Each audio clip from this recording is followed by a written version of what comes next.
guys, this is Anita with Your Life Tools, and thanks for joining me today. This is my car series, so I'm giving this a try. I have a goal to record more often and get a little more comfortable speaking on camera. And practice makes perfect, and creating little challenges, even for myself, I think is a good practice. And so I apologize for sound quality. I apologize for the angle. I apologize to myself for that because it's not the greatest. But I'm going to try to do this the safest way I can, driving in some traffic. So I wanted to talk about relationships. I talk about it often. I can relate to it pretty well. I think others can. I feel like it is a big topic when I'm speaking to anybody that's in adulthood, even as a teen. And so I thought it was interesting. Earlier this last week, I had a teen tell me they broke up with their partner because it was too hard. And I laughed inside, never at my actual client or anything, but I laughed at the concept because I actually hear that from a lot of adults, that they broke up with somebody or that the relationship was too hard, and they just didn't think it was appropriate or going to work. Alrighty, sorry about that. I had to pause, safety first, and get to the correct lane. But back to it, relationships being hard or easy. What do you guys think? Comment down below. Should relationships be hard or should they be easy? And so this is based off opinion, but also experiences and a lot of my own self-reflection.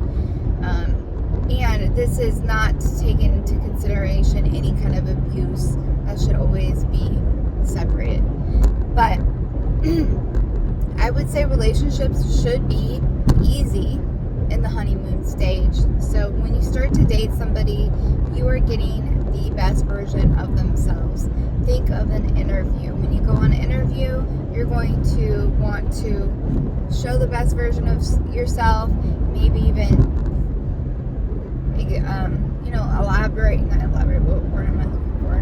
I don't want to say lie, but, make it sound a lot better than it might be, or maybe a skill that you haven't learned yet, but you're trying to impress the interviewer to get that job, right? And even when you start the job, you're not going to miss the first day of work or show up late or be rude. So there's a honeymoon phase even when you start work. And so there's a honeymoon phase in relationships too. And I know everyone's heard about it. I have a belief that can last probably 3 to 6 months up to a year. It really just depends on the person you are with. And that's why they say it's so important to hold off on marriage and children so that you can see who that person truly is once you go through hard times. And when I say who the person truly is, I'm not saying that these people are manipulative or liars or anything, because we do it too. But what I'm saying is who we see them, how they handle difficult things, how you guys handle difficult things together.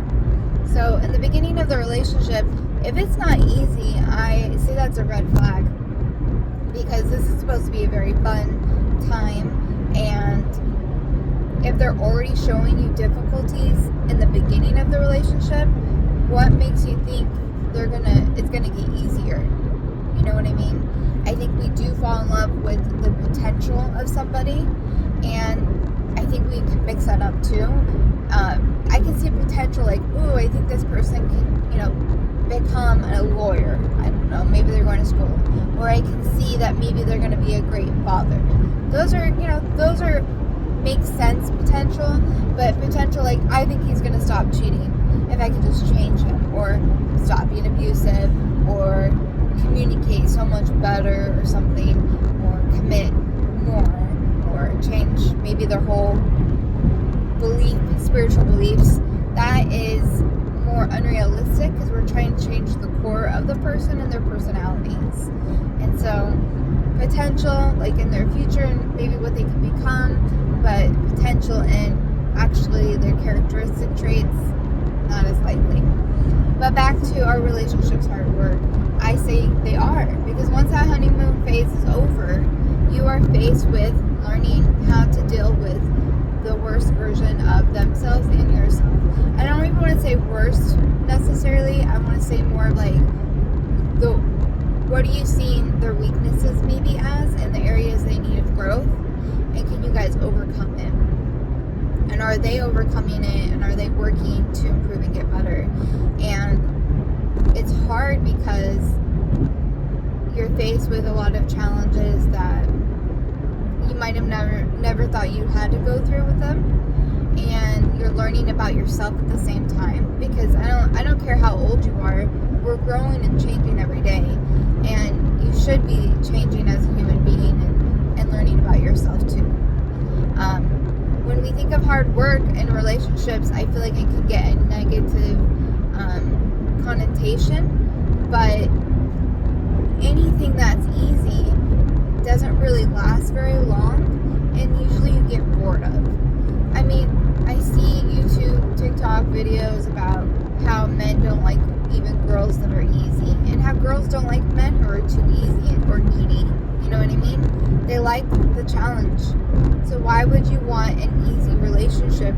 You think you might, but you're gonna most likely get bored or not feel as connected or feel some kind of lack of, you know? And then we seek out things. And I think that can get really confusing too, where you see people end up in toxic relationships because they feel like it's appropriate, but that's a whole nother situation. When I mean hard work, I mean, you know, we can't maybe pay the bill this week. How do you handle that stress? The children are all sick and we're barely having any sleep. How are we going to handle that stress? We struggle with intimacy because of our work-life balance maybe, or insecurities. How do we work through this? I'm talking about that type of hard work. But anything that is worthwhile takes time. And instead of saying hard work, maybe say challenges. How can relationships are faced with multiple challenges because we are pushing it to its full potential and growing.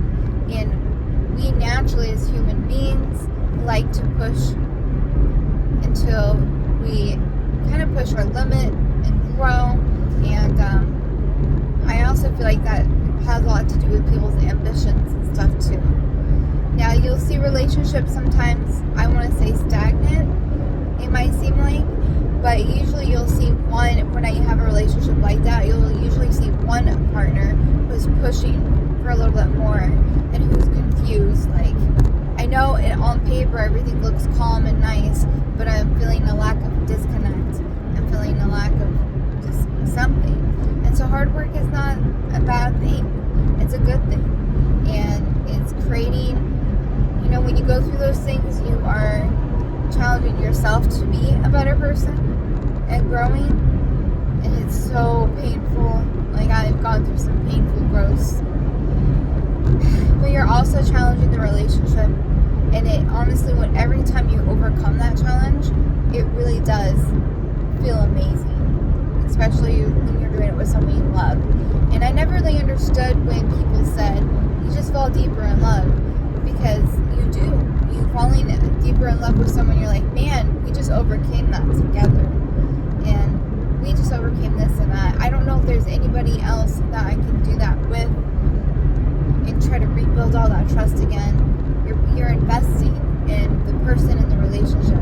You're less likely to run away now. If you keep getting into these easy relationships, you're having one foot in, one foot out. This is kind of an opinion. And as soon as it does get hard, it's easy to leave because you haven't been able, you don't have to show them the vulnerability because it's been easy. And anytime it pushes you and challenges to bring out maybe a difficult side of you that you need to grow and work on, you just leave. And you're like, I don't need that in my life.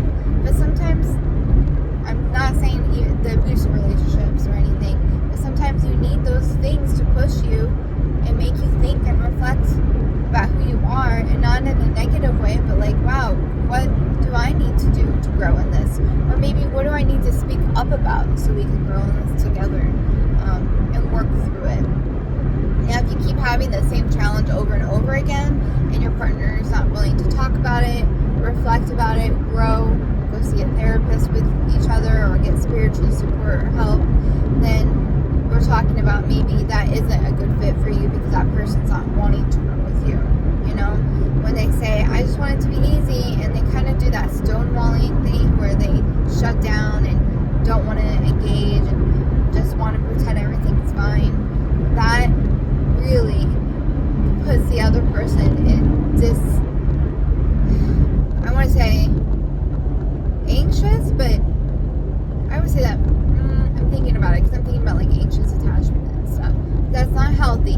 But if you're telling the other person that there's no problems, or you refuse to handle the problems or the situation, you're disconnecting from them automatically almost, because you're saying, I don't want or accept whatever you're dealing with, and it's too much for me, or I refuse.